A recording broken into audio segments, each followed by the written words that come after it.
ప్రస్తుతం మనతో పాటు ప్రముఖ విశ్లేషకులు ఎమ్మంది రామారావు ఉన్నారు. ఆయనతో మాట్లాడదాం. నమస్తే సార్. నమస్తే అమ్మా.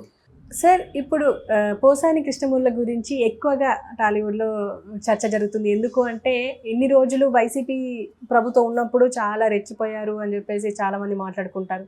ఇప్పుడు సైలెంట్ అయిపోయారు. ఇప్పుడు రాజీనామా చేయాల్సి వచ్చినా కూడా రాజీనామా చేయట్లేదు అని చెప్పేసి కూడా మాట్లాడుతున్నారు. అసలు ఏంటి సార్?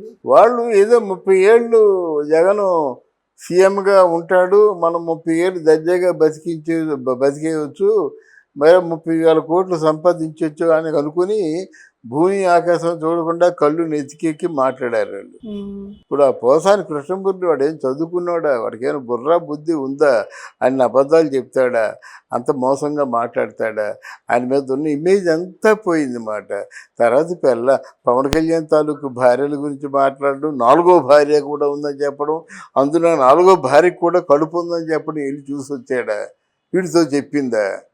ఇలాంటి దరిద్రపు మాటలు మాట్లాడి సమాజానికి ఒక చీడ పురుగులా తయారయ్యాడు. అంటే గట్టిగా నిందలేసి మాట్లాడితే వేసిన నిందలన్నీ నిజమైపోతాయా? ఆ మాటలన్నీ నిజమైపోతాయా? ఆయన ఆలోచించుకోవద్దు.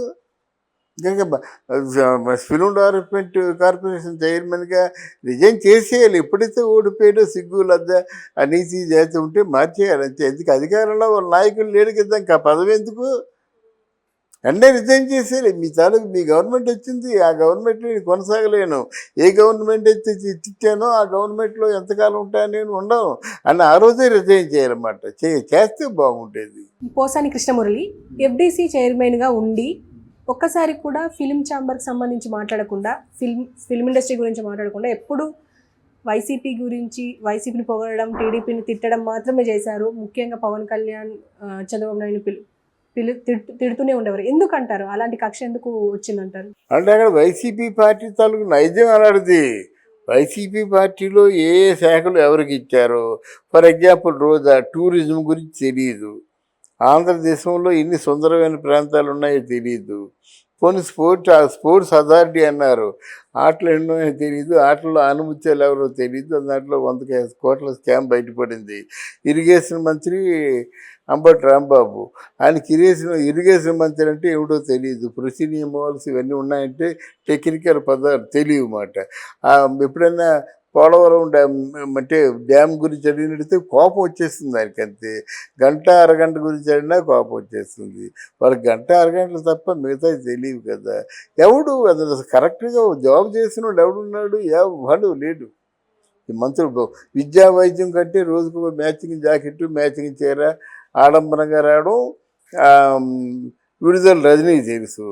ఇక రోజా ఉందంటే ఫక్తు సినిమా యాక్టరు ప్లస్ ఒక గురించి అభివర్ణించడానికి కూడా ఎవరు నా తారసపడటం లేదు. అంత నీచంగా దిగజారిపోయింది. మరి ఎవరు అంటే నేను ఎందుకు చెప్తున్నానంటే పోసాని గురించి వీళ్ళందరూ మిగతా వాళ్ళు కూడా ఎవరు పొడి చేసింది ఎవరు లేరు. వాళ్ళ శాఖల కోసం ఎవరు ఆలోచించలేదు. ఆ పదవి పోయినప్పుడు కూడా మినిస్టర్గా పోయినప్పుడు కూడా కొడాలి నానికి ఆ రేషన్స్ సివిల్ సప్లైస్ ఇచ్చారు. వాడికేమో తెలుసా? బండ బూతులు చెప్పడం తప్ప. ఎవరో అసెంబ్లీలో ఒక మినిస్టర్ అడిగారన్నమాట, ఆపోజిట్ వర్గం వాళ్ళు, సన్నబియ్యం ఇస్తారని చెప్పారు కదండి మీరంటే, నీ అమ్మ మొగుడిస్తాడా అన్నాడు. వాడిని అప్పుడే ఖండించొద్దు. అంటే ఇవన్నీ జగన్మోహన్ రెడ్డి బాగా ఎంజాయ్ చేశాడు కనుక అసెంబ్లీ పూర్తిగా పతనం అయిపోయింది, అందరూ నాశనం అయిపోయారు. ఒక దేవాలయం లాంటి ఒక అసెంబ్లీ అపభ్రంశం పాలైపోయింది. అది ప్రక్షాళనం చేయించాలి, సంప్రోక్షణ చేయించాలి. మొత్తం అసెంబ్లీ నాశనం అయిపోయింది అన్నమాట. అలాంటి పదాలు మాట్లాడడం కానీ, అసలు ప్రజల మీద చర్చ ఎప్పుడు జరిగిందమ్మా? వీళ్ళని తిట్టడం తప్ప. అందుకే కదా ఓడిపోయారు. ప్రజల మీద, సమస్యల మీద చర్చ ఎప్పుడు జరిగింది? ఉద్యోగాల మీద చర్చ ఎప్పుడు జరిగింది? 5 సంవత్సరాలు ఆయన చెప్పినట్టు కళ్ళు మూసుకుంటే గడిచిపోయాయి. అది ఆ కళ్ళు మూసుకుంటే గడిచిపోయింది. నిద్ర లేకంటే ఇక ముందు చేస్తుంది. ఓకే సార్, ఇప్పుడు అంటే చాలామంది చిన్న చిన్న యాక్టర్స్ కూడా పవన్ కళ్యాణ్ మీద అరవడం చూసాము, వ్యతిరేకంగా ప్రచారం చేయడం చూసాము. కానీ ఈయన అన్నీ తెలిసిన ఆయన మురళీకృష్ణ ఎవరైతే ఉన్నారో, పోసాని మురళీకృష్ణ, ఆయన అన్నీ తెలిసిన ఆయన, ఎప్పటి నుంచో ఉన్నారు ఇండస్ట్రీలో. ఎందుకంత వ్యతిరేకత పెరిగిందంటారు ఆయనకి? డబ్బులమ్మా, డబ్బులు ఎంత పని చేస్తాయన్నమాట. పవన్ కళ్యాణ్ అన్నారు కానీ వీళ్ళు ప్యాకేజీ బాగా ముట్టింది.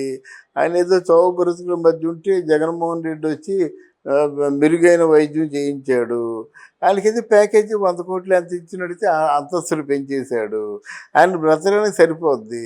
తిట్టని ఇష్టం వచ్చినట్టు నేను చూసుకుంటాననేసి తిట్టాడు అన్నమాట. ఇప్పుడు తిట్టమని చెప్పండి. అప్పుడు తిట్టేవాళ్ళు ఎవరైనా ఇప్పుడు తిట్టమని చెప్పండి.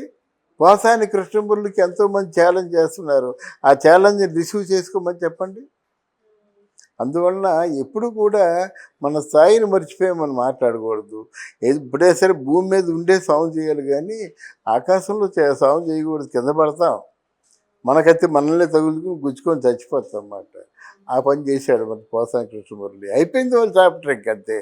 సినిమా ఫీల్డ్లో కూడా వాళ్ళు ఎవరు తీసుకోరు, రాజకీయాల్లో అసలే తీసుకోరు. అంటే ఫైనల్గా రాజీనామా చేస్తారా చెయ్యారా మీరేమనుకుంటున్నారు? రాజీనామా చేయాలి, చేయకపోతే తీసేస్తారు, రెక్కపడుకుని లాగేస్తారు. ఆ పదవి ఆయనకి అయిపోయింది.